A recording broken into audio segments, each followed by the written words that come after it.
আজকে তোমাদের জানাবো সম্পূর্ণ খালি হাতে একদম মুক্ত পরিবেশে কিছু না দিয়ে প্রচুর পরিমাণে লেবু গাছে কী করে ফুল আনা যায় সেই ট্রিপস দেবে আজকে সিন্টু ভাইয়ের বাগান থেকেই বার্তাটা। আর তার সঙ্গে সুন্দর সুন্দর ফুল জৈবভাবে। নাম সিন্টু খান, বাড়ি মালদা টাউন, পেশায় একজন ফুড শপকিপার। আগে যদিও মেকানিক ছিল। তার হবি হচ্ছে ফুল গাছ, ফল গাছ তৈরি করা। এত সুন্দর চোখ জোড়ানো, সম্পূর্ণ জৈব, একদম খাঁটি সত্যি কথা। নমস্কার বন্ধুরা, আমি সুলেখা আর তোমরা দেখছো হবি অফ সুলেখা। আজকে দেখাবো স্পেশাল একটা ফুলের বাগান। যদিও এখানে ফল আছে, তো ফলের বাগানটা আরেকদিন দেখাবো। আজকে তোমাদের শুধু ফুলের বাগান দেখাবো। বলবো কিভাবে মাটি তৈরি করেন, কি পরিচর্যা করেন, সব কিছুই বলবো, তবে সাথে থাকতে হবে। চলে গেলে হবে না, টেনে ভিডিও দেখলেও হবে। প্রথমেই আসি যিনি এই বাগানের মালিক, তার নাম হচ্ছে সিন্টু খান, বাড়ি মালদা। তার হবি হচ্ছে সুন্দর সুন্দর ফুল গাছ, ফল গাছ তৈরি করা। আর হঠাৎই কোনো মানুষ যদি বাগান পরিদর্শনে আসে তাহলে কিন্তু টবসহ তাকে উপহার দেয়। শুধু এইটুকুই না, টাউনের মধ্যে যে সকল বড় বড় অনুষ্ঠানগুলো হয় সেখানেও প্রচুর গাছ চলে যায়। এটাই হচ্ছে তার হবি, দান করে। এক কথায় উনি ভীষণই দানি একজন ব্যক্তি। তো চলো এবার বলি সিন্টু ভাই কীভাবে মাটি তৈরি করে। আমার সঙ্গে তো ডিটেলসে কথা হয়, যেহেতু আমরা গাছ বাগানি, তো আমরা গ্রুপে একই সব গাছ নিয়ে সব সময় কালচার করছি। তো প্রশ্ন তো আমার তাকে ছিলই, আচ্ছা এত সুন্দর সুন্দর ফুল ফুটেছে তোমার বাগানে, এর রহস্যটা কী? তখন সিন্টু ভাই একগাল হেসে কি বলেছিল জানো তো? কিছুই না দিদি, সম্পূর্ণ জৈব। আমার কি বলো কি, অনেকে যে বলে জৈবতে হয় না, তার সঙ্গে রাসায়নিক মেশাতে হয়। বলে না দিদি, একদম ধ্রুব সত্যি কথা, আমি সম্পূর্ণ জৈবভাবে বাগান করি। ও তাই? তো বলোই না তোমার এই রহস্যটা কি? এত সুন্দর সুন্দর পিটুনিয়া করেছো, আবার পিটুনিয়া একটা কালার না, এক একটা ঝুড়িতে দুটো তিনটে কালারও দিয়েছো, কি সুন্দর হ্যাঙ্গিং করেছো, ভীষণ সুন্দর। আর এই যে দেখছো বাগান বিলাস, অসাধারণ অসাধারণ। মনে হচ্ছে একটা একটা করে ফুল যেন এর মধ্যে একদম প্রবেশ করিয়ে দেওয়া হয়েছে। অ্যাকচুয়ালি পাতাবিহীন ফুল। তো সব কিছুর রহস্যই কিন্তু একটা জিনিসের মধ্যে লুকিয়ে আছে। আমরা যখন গাছ লাগাই তখন আমরা অনেকে অনেক কিছু দিই, শিংকুচি, হাড় গুঁড়ো, সুপার ফসফেট, নিম খোল, বাদাম খোল, রক্তসার, আরও অনেক কিছু।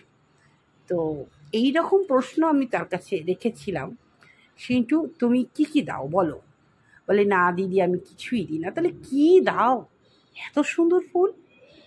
বলে আমি তো গ্রামের বাড়ি আছে আমার, তো বস্তা বস্তা করে আমি গোবর সার নিয়ে আসি।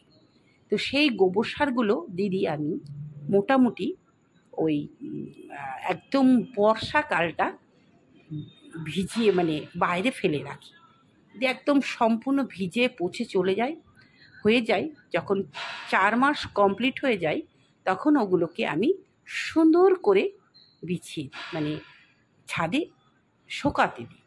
তো শোকানো হয়ে গেলে ওটাকে কিন্তু চালি না, ওটা একদম গুঁড়ি গুঁড়ি থাকে। এটাই হচ্ছে আমার মাটির বৈশিষ্ট্য। কারণ একটা ব্যাপার জানবেন যে মাটিতে যত বাতাস চলাচল করবে তত গাছের উর্বরতার শক্তি বৃদ্ধি পাবে। হ্যাঁ, সত্যি তো। অ্যাজ এ টিচার হিসেবে সেটা আমি জানি, এবং তুমিও যে মালি হিসাবে তুমি এটা প্র্যাকটিক্যাল করছো, এটাও ভালো লাগছে ভাই। বলো হ্যাঁ, আর কিছু দাও না? না, প্রথমে যখন আমি গাছটা লাগাই, তখন ওই যে বললাম মোটামুটি 6 মাসের পচা মাটি কতটা দাও গোবর সারের মধ্যে, গোবরের মধ্যে? বললো ওই মোটামুটি 50-50 দিয়ে বস্তায় জাস্ট রেখে দিই। যখন বসাই জাস্ট ওটা দিয়ে দিই। তো আমি প্রশ্ন করলাম, তো কীটনাশক, ছত্রাকনাশক, ব্যাকটেরিয়ানাশক, তারপরে সিউইড, তারপরে ভিটামিন, পিজিআর কিছু না? না, কিচ্ছু না। আমাকে বলছে, জানেন দিদি, আমারই সমগোত্রীয় অনেক বাগানি এসে আমাকে প্রশ্ন করে যে সিন্টু, এই বাগানের কী রহস্য বলো তো? তো আমি সত্যি কথাই বলি দিদি, কিছু না, জাস্ট মাটিটাই হচ্ছে আমার সত্য, আর কিছু না। তো যাই হোক, গেল মাটি, আর জলটা জেনে বুঝে দিই, তাই বলল। আর আমি মোটামুটি জুন, জুলাই, আগস্ট, সেপ্টেম্বর এই মাস কটাকে বেছে নিই গ্রাফটিং। গ্রাফটিং কথার অর্থ কি? একটা জাতের গাছের সঙ্গে আর একটা জাতের গাছ জাস্ট মিলন ঘটানো, একটা প্রসেস করে ওদেরকে সেটিং করা। তোমরা দেখতে পাচ্ছ যে কত রকম কালার দিয়েও গ্রাফটিং করেছি, এবং নিজে হাতে করে। এদের বয়স মোটামুটি 3 বছর।